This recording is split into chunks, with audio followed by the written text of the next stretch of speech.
Bonjour les amis, Gilets jaunes constituants du 93, Gilets jaunes constituants du 92. On est venu, vous voyez, on monte un peu au-dessus là, devant le Crédit Agricole, voilà, le stand.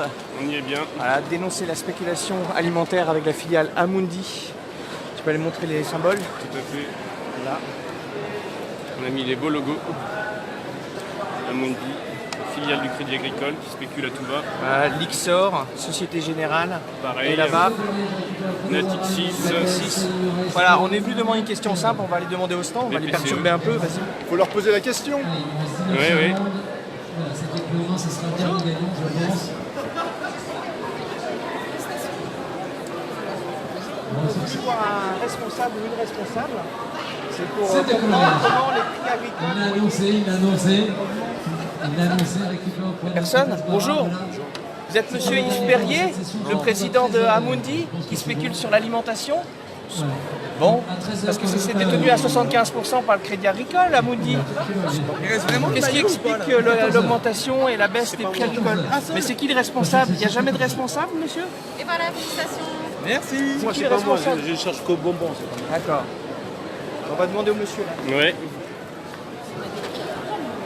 Bonjour. Je cherche un responsable là, du Crédit Agricole. Parce que Amundi, filiale du Crédit Agricole, détenue à 75% par le Crédit Agricole, spécule sur l'alimentaire, entre autres. Alors, vous voyez, les prix là, de l'alimentation, ils augmentent. Ok, mais je ne peux pas vous renseigner, moi. Donc il n'y a pas de responsable. Sur le stand du Crédit Agricole du Salon international de l'agriculture, il n'y a aucun responsable. Là, c'est la pause. Calmez-vous, tout va bien. On vient demander des comptes, il n'y a jamais personne. Je ne vais pas faire passer la faute. Calmez-vous. Bah oui, j'attends. Merci.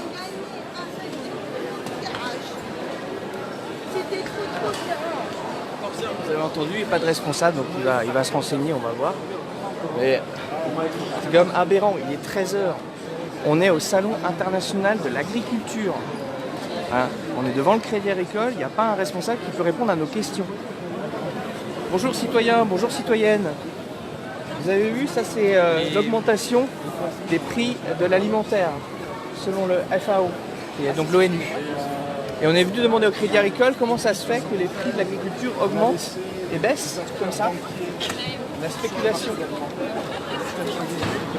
C'est pas uniquement des banques, mais c'est notamment des fonds de placement, fonds de spéculation, tous les acteurs qui spéculent sur les produits alimentaires, sont des produits directs qui touchent notamment les agriculteurs et les consommateurs. Donc voilà, nous on est venu dénoncer ça, considérant qu'il faut absolument que les États interviennent pour arrêter cela.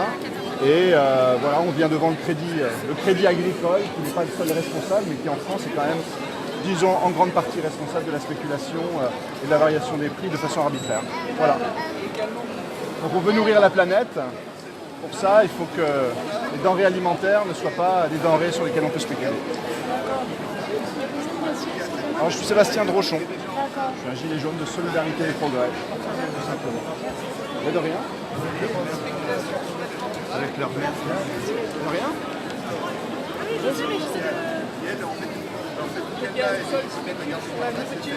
C'est pas leur métier. Ils devraient aider les agriculteurs à s'en sortir. J'ai cru voir effectivement du côté de la Défense. Et d'ailleurs, quelqu'un de là-bas m'a regardé en me disant « Ah oui, mais les salles de marché, elles sont pas exactement là, elles sont à côté dans un bâtiment où il n'y a pas de logo. » Ce qui en fait est très intéressant à savoir. D'accord. Ils se cachent. Ils veulent faire leurs petites bêtises discrètement. Leurs actions criminelles. Ça devrait être interdit. Oui, oui. Finalement, les agriculteurs ne peuvent pas rouler.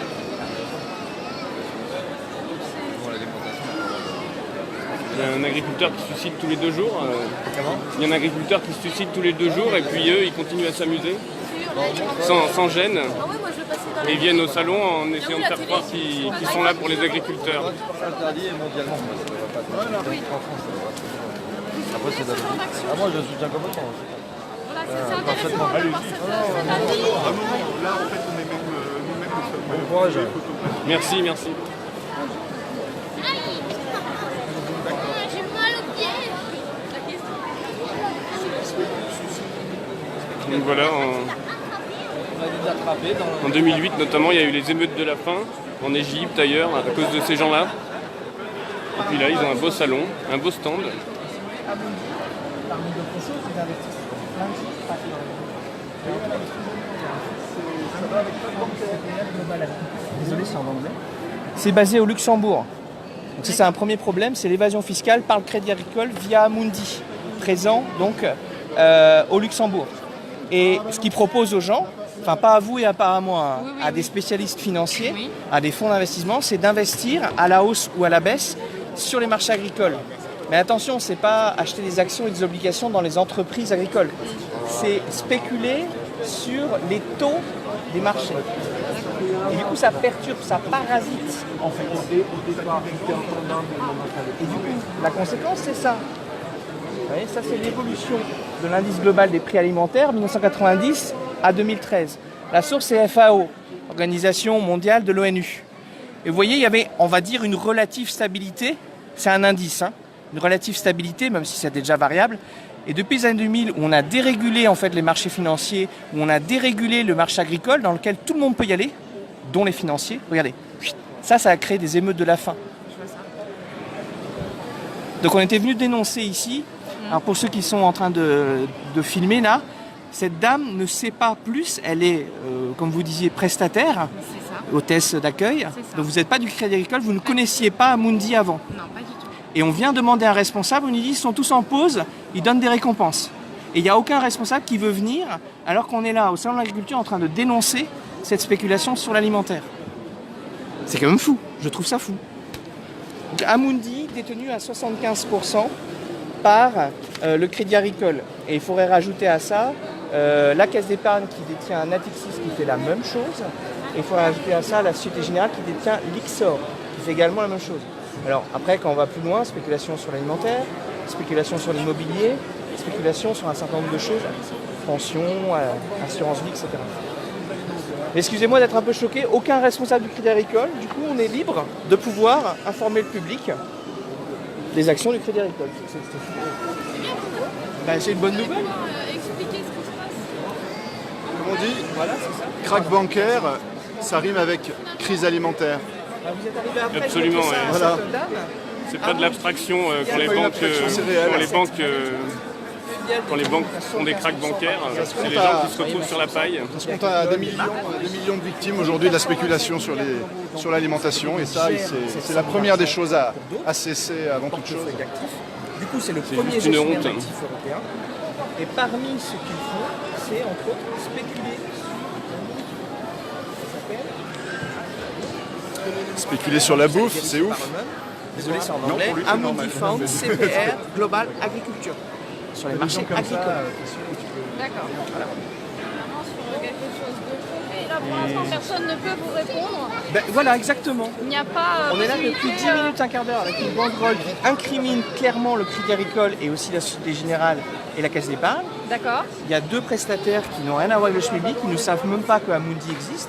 Et ils nous disent, on a prévenu les responsables, mais ils sont en pause, ils ne viennent pas. C'est quand même aberrant. Mais ce qui est top, c'est qu'on va pouvoir parler aux gens. Regardez, les gens sont là, ils sont en train de regarder, ils sont en train de questionner. On a discuté justement avec des gens qui étaient tout à fait d'accord avec votre action et qui trouvaient ça tout à fait légitime. à fait. Surtout quand on sait qu'il y a quand même des agriculteurs qui se suicident tous les 2 jours. Un agriculteur tous les 2 jours. C'est une hécatombe dans le milieu de C'est l'agriculture. une hécatombe.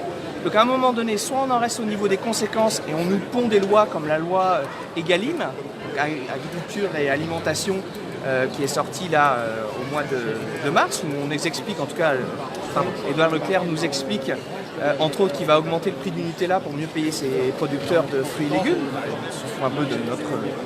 Voilà, j'ai pas besoin de finir ma phrase, on a compris. Soit on va aux causes. On a un système financier qui est détenu par une clique, une caste, une oligarchie financière qui a tout dérégulé. Je vous donne un exemple dans le domaine agricole.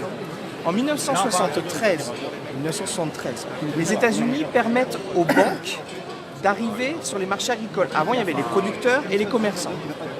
Les banques sont autorisées à partir de 1973 aux États-Unis. Dans les années 70-80, on fait sauter les lois un peu partout en Europe qui permettent aux banques de le faire. Deuxième étape, 1998. Ce n'est plus simplement les banques, c'est tous les acteurs financiers.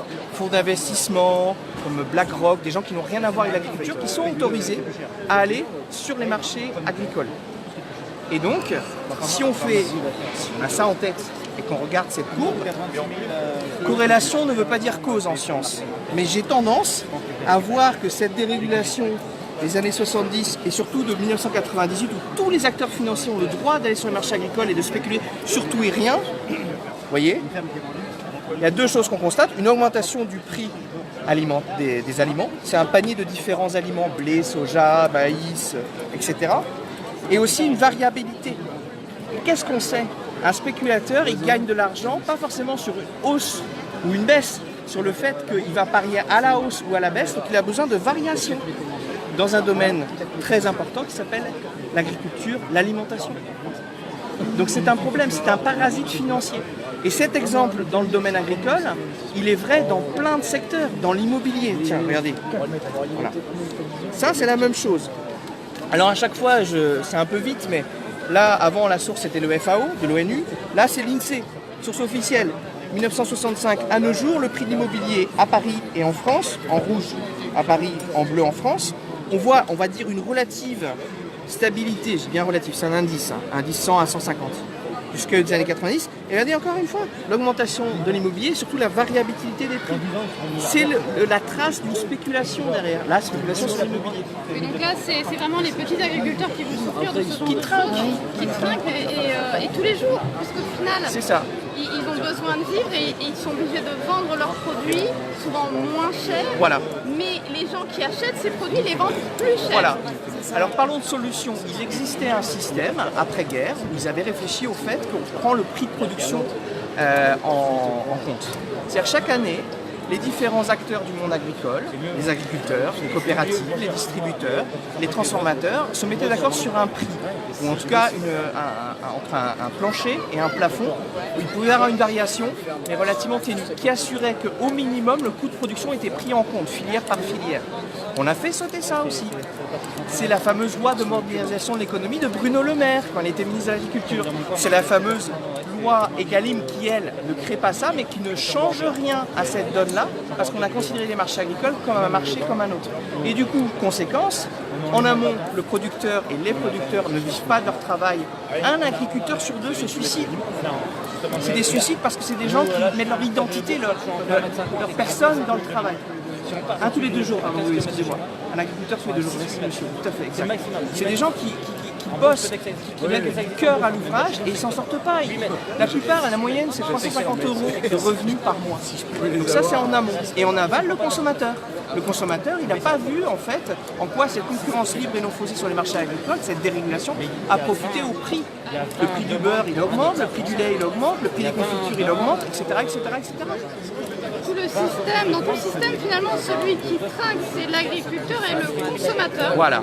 Si je comprends bien votre Parce que le logique. parasite financier, c'est lui qui prend tout.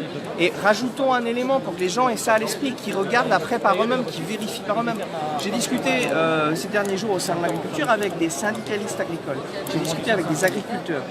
Je leur ai demandé sur les coopératives, parce que dans la loi Egalim, qu'a pondu le gouvernement Macron, il y a l'idée que les agriculteurs s'organisent mieux en filière, qu'ils soient plus forts, sous forme de coopératives, qui négocient avec les distributeurs plutôt que l'agriculteur tout seul face aux distributeurs. Très bien. Je leur ai demandé ces coopératives, est-ce que c'est une solution? Ils me font, voilà ce qu'ils font. Pourquoi ils me disent? Mais la plupart des coopératives, ils spéculent en bourse sur ces marchés-là. Les grosses coopératives, pas la coopérative du coin, on est d'accord, mais les grosses coopératives sont devenues des financiers qui ne sont plus au service des producteurs, des gens qui normalement sont les adhérents de la coopérative. Donc on a dénaturé la coopérative elle-même. Vous avez raison de parler d'un système, que nous on appelle un système oligarchique, parce que c'est une petite caste. Un dernier exemple, peut-être après on pourra aller discuter avec j'allais dire les passants, mais oui c'est les passants aussi. Un dernier exemple, sur cette question de la spéculation et de l'agriculture, c'est le fait que...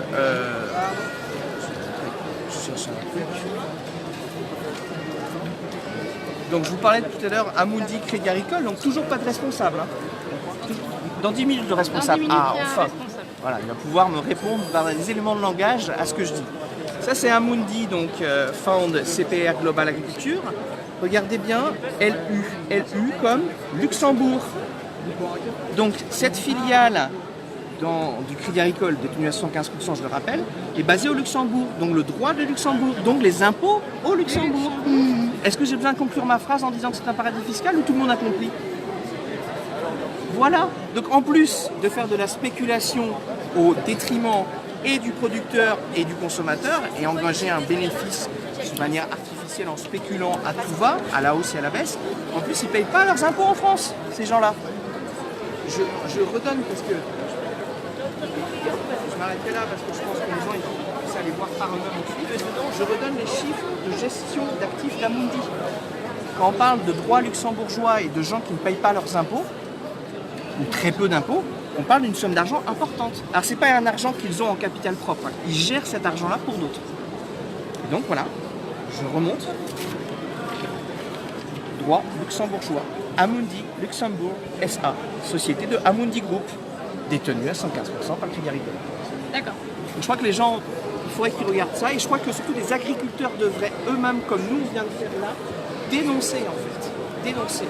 C'est Ils pratique. vivent au quotidien Voilà. finalement cette pratique-là qui consiste pour un système à spéculer Tout à fait. financièrement dessus, donc à se faire de l'argent sur des gens qui travaillent 7 jours sur 7, il faut le rappeler, 24 heures sur Tout à 24, fait. qui sont tout le temps au chevet des animaux, qui finalement arrivent à la fin du mois avec, même pas toujours à la fin du mois, hein, mais qui arrivent à vivre avec 300 € par mois, à ce que vous m'avez dit. C'est la moyenne, 350 € de revenus. 350 € de revenus, sachant dans ces conditions que la majorité du temps, la deuxième personne travaille aussi à l'extérieur. Oui. Ce qui est très compliqué quand on a des enfants, hein, il faut l'avouer, hein, dans le quotidien. Mon propre cas, mon beau-frère est agriculteur légumier dans le Finistère Nord, ils produisent des produits extrêmement de qualité. Heureusement que ma sœur, qui est aide-soignante à côté, aussi apporte une contribution pour faire vivre l'ensemble de la famille. Et du coup, ça pose des questions par rapport à leurs 2 enfants. C'est Mais bon, ça pose ces questions-là. Donc c'est un système qui utilise cet argent de manière spéculative avec on a dit les agriculteurs, leur travail, c'est aussi leur travail.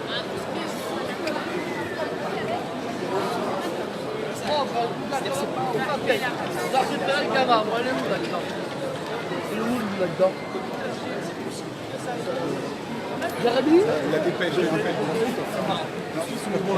C'est pas des révolutionnaires. Oui, mais au conseil. Ils n'ont pas de tripe. Oui, mais d'accord, mais comment dire, parce qu'ils ont aussi un membre pendant le commission,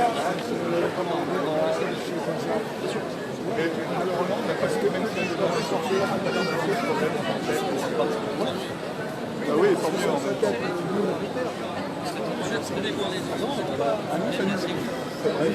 Nous-mêmes, ça nous étonne parce que là, la députée disait, mais moi je croyais qu'en 5 minutes, on allait se faire éjecter. En fait, On n'y va. Ça aurait été un coup pour les politiques Donc nous sommes bien au Salon international de l'agriculture, devant le stand du Crédit Agricole, qui est venu essayer d'expliquer qu'il est là pour aider les agriculteurs, alors qu'en fait ils spéculent sur le fruit de leur travail. Leur travail, c'est de nourrir les gens. Et eux, ils n'ont pas de quoi se nourrir eux-mêmes en plus. Ils sont sur la paille.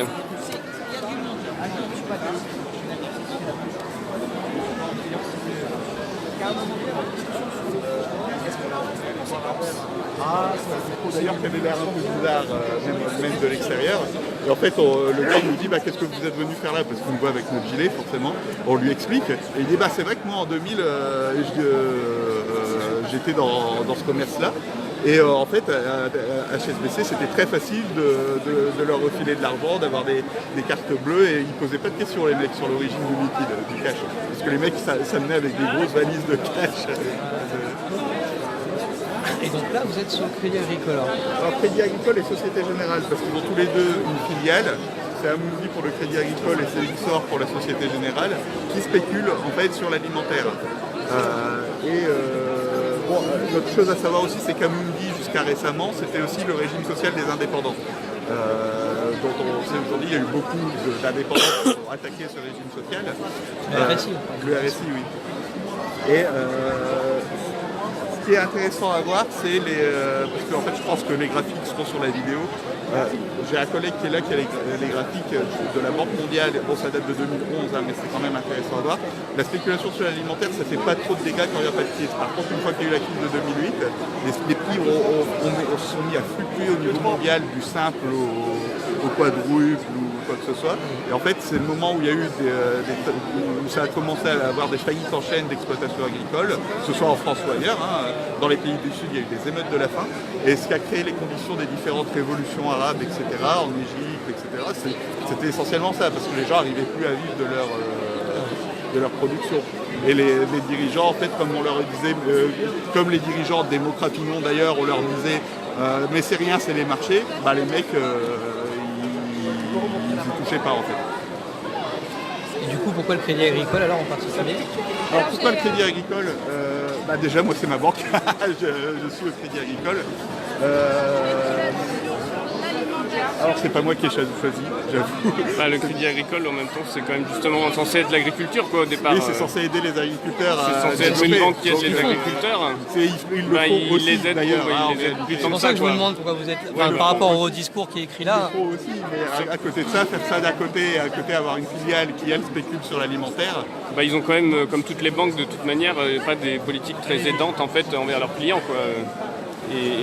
Donc c'est pas très. En fait, c'est juste par rapport au slogan qui est là, non à la spéculation sur l'alimentation, je voulais savoir dans quelle mesure... Parce que justement, le Crédit Agricole spécule beaucoup sur la nourriture. Donc là, ils sont dans leur domaine de la nourriture. Par quel biais ils spéculent donc notamment avec, on a mis le logo là, de l'autre côté de la banderole, la filiale Amundi, qui est le plus gros gestionnaire d'actifs européens. Donc qui est une énorme boîte qui a son siège derrière la gare Montparnasse à Paris. Et donc ils spéculent allègrement sur la nourriture. Vous avez des éléments factuels sur cette spéculation? Oui, on a beaucoup d'éléments factuels justement. On a des petits graphiques, on a des chiffres qu'on a amenés là-bas.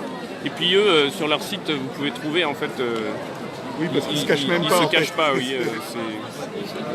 Après, ils s'en vantent pas auprès de tout le monde, mais sinon c'est public quoi. Parce que les marchés financiers, ça a été apporté comme quelque chose qui était vertueux. Au fur et à mesure, on a dérégulé, enfin pas que pour le Crédit Agricole, quoi, mais dans les années 80, on a dérégulé tous les marchés financiers en disant que ça allait faire mieux circuler l'argent et que du coup, ça allait permettre d'être vertueux, quoi. Plus l'argent circule, plus l'économie va profiter, plus tout le monde va avoir du travail, c'était censé être ça, quoi. C'est comme en 84 aussi, on a séparé les banques, on a mélangé les banques entre celles où il y a l'argent des gens et des entreprises et celles où il y a la spéculation. Avant, c'était interdit de faire les deux à la fois. Et quand ils ont tout mélangé, c'était en disant, en mélangeant, ça va justement permettre c'était ça quoi, ça va permettre d'être plus dynamique. Donc c'est vachement dynamique, ça nous a amené au crack bancaire de 2008.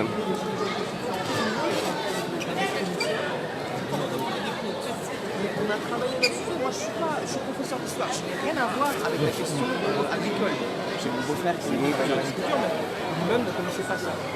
Donc on parlait à l'instant de la grosse filiale du Crédit Agricole Amundi, le premier gestionnaire d'actifs européens. Donc qui spécule allègrement sur l'agriculture. C'est Asset Management. Asset Management, ah oui. Et donc leurs bureaux sont à Montparnasse 2, derrière Montparnasse. Donc si vous voulez aller devant Amundi pour les dénoncer, n'hésitez pas à monter une équipe et à y aller.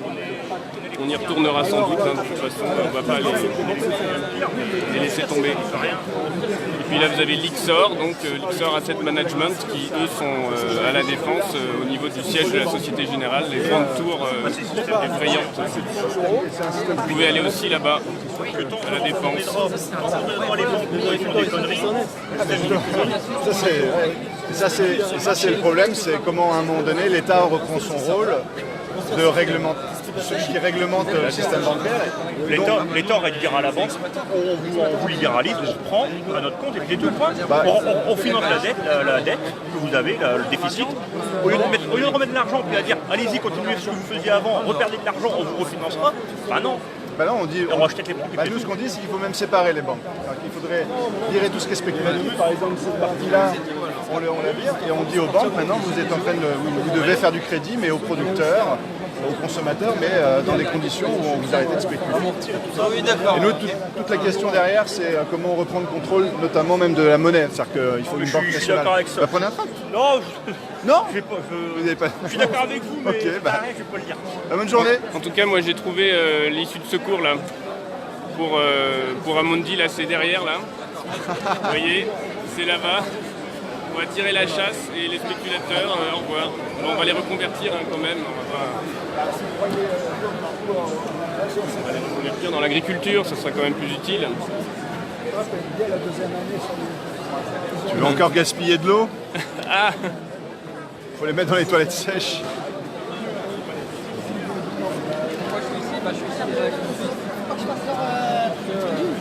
Crédit Agricole, malheureusement comme d'autres banques, en fait, ils spéculent sur la nourriture.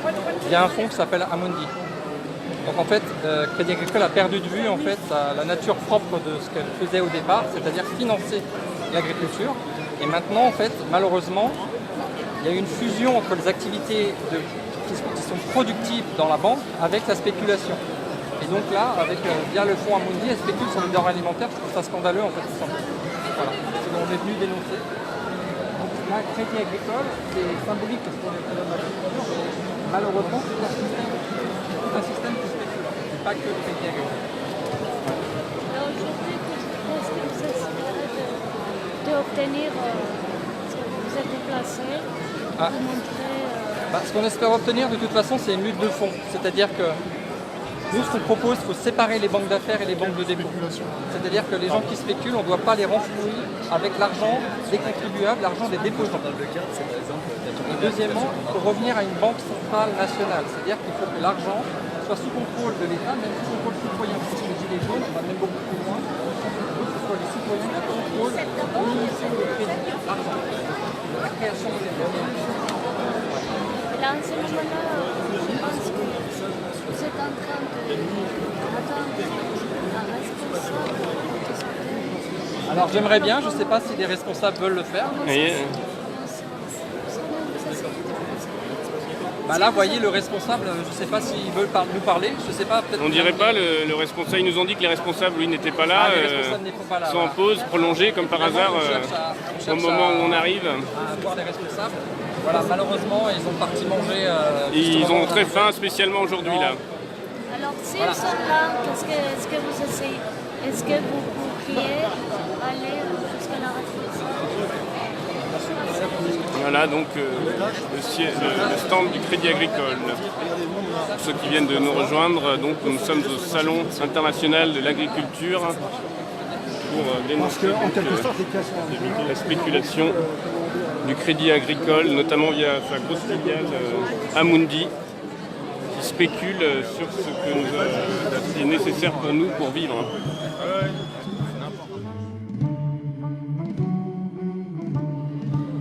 On est d'accord. Alors je vais appeler justement les internautes qui sont derrière leur écran à l'action, comme vient de dire ce monsieur. Il ne faut pas juste être dans le constat, il faut vraiment former des équipes. Donc si vous êtes dans le 92, vous avez Antoine et un certain nombre de gens qui vont former les Gilets jaunes constituants 92. Si vous êtes dans le 93, vous pouvez prendre contact avec Clément, avec moi, avec Benjamin également qui est d'Épinay-sur-Seine et Van Tan également qui est de Bondy, qui ont été voir HSBC. Prenez contact avec nous, sinon dans les autres départements, faites des équipes, montez des équipes.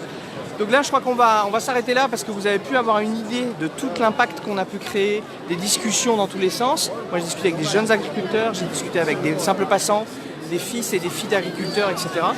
Donc ça fait quasiment 45 minutes qu'on est là, aucun responsable du Crédit Agricole. Donc ça, c'est la mauvaise nouvelle, c'est qu'il n'y a personne quand on demande des questions simples sur la spéculation alimentaire, sur le système financier tel qu'il fonctionne, sur cet oligarchisme puant qui va déterminer le prix de ce que l'on mange, donc il n'y a personne. La bonne nouvelle, c'est qu'on peut discuter avec les gens, on peut informer, on peut sensibiliser, on peut créer les conditions en fait où demain on soit sans équipe à faire ça. Donc si vous êtes client du Crédit Agricole, cette semaine vous allez demander au directeur ou à la directrice de l'agence sur Amundi. Vous leur dites j'ai appris ça, c'est vrai, vous les embêtez en fait. Voilà. On compte sur vous. les Gilets jaunes constituants du 92 et les Gilets jaunes constituants du 93 comptent sur vous. Voilà, merci à vous. On compte sur vous, absolument. Montez des équipes, tenez-nous au courant, on se met en contact, on continue, on lâche rien.